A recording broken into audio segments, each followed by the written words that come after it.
Hey guys, so what you see here is my DIY handbrake.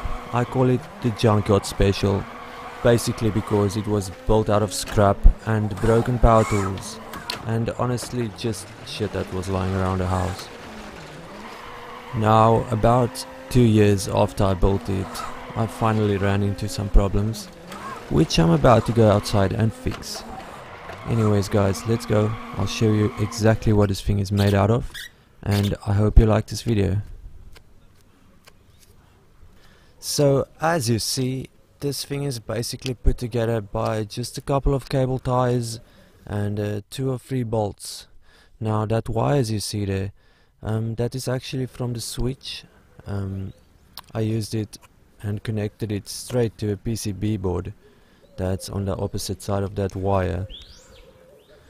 So I actually sellotaped the shit out of this thing, just because I don't want any loose wires or anything like that. But it still happened, and I know it's my fault. This is not a good isolator and blah blah blah blah. I'm gonna wreck the thing. But it worked up until now.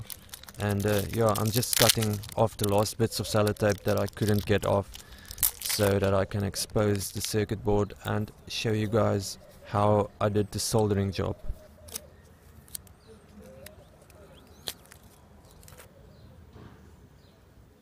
Now you see, there's 2 contacts that are soldered together. Now whenever these 2 engage, it actually presses a button on the keyboard. I'll show you now. So when you push down on the handbrake, it activates a K button. So I just played around with it until I saw a button press.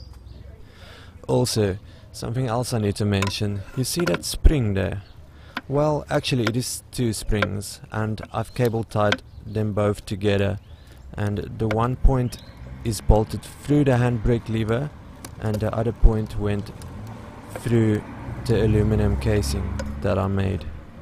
Now, in my opinion, I would say the spring is the most vital part of this build, just for the tension. I mean, it gives it that solid feeling. I know it's a junkyard mod, but it feels like $100 handbrake just because of that spring, and you have to muscle it. I love it.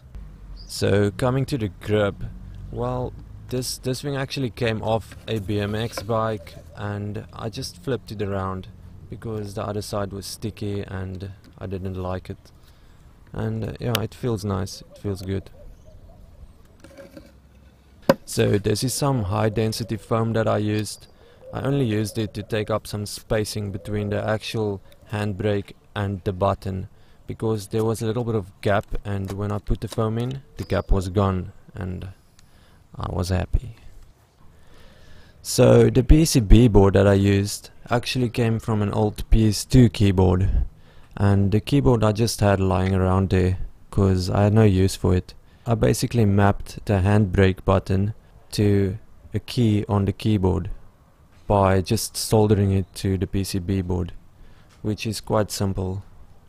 So whenever I press down on the handbrake, it activates the K button on the keyboard.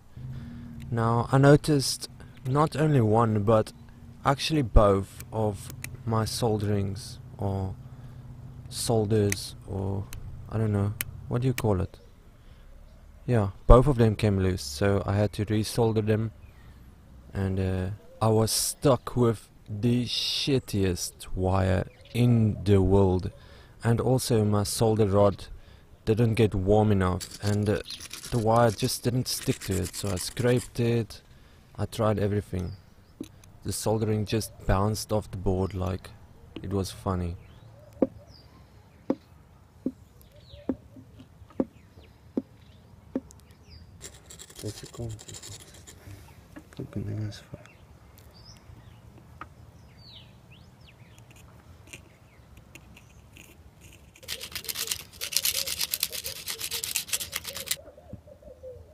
Oh.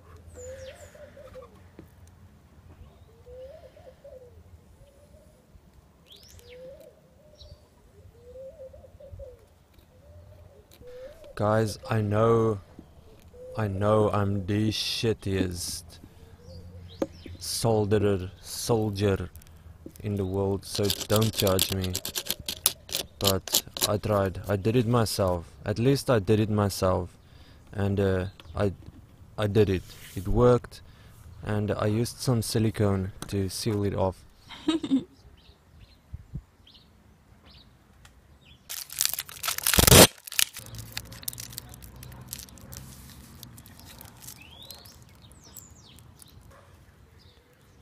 That's a broekspijp. So now that this thing is taped up, I think I'm done. Yeah, I just need to put some pants on my handbrake and clamp it all up together, and then I'm done. So thanks for watching, guys, and I'll see you in the next video.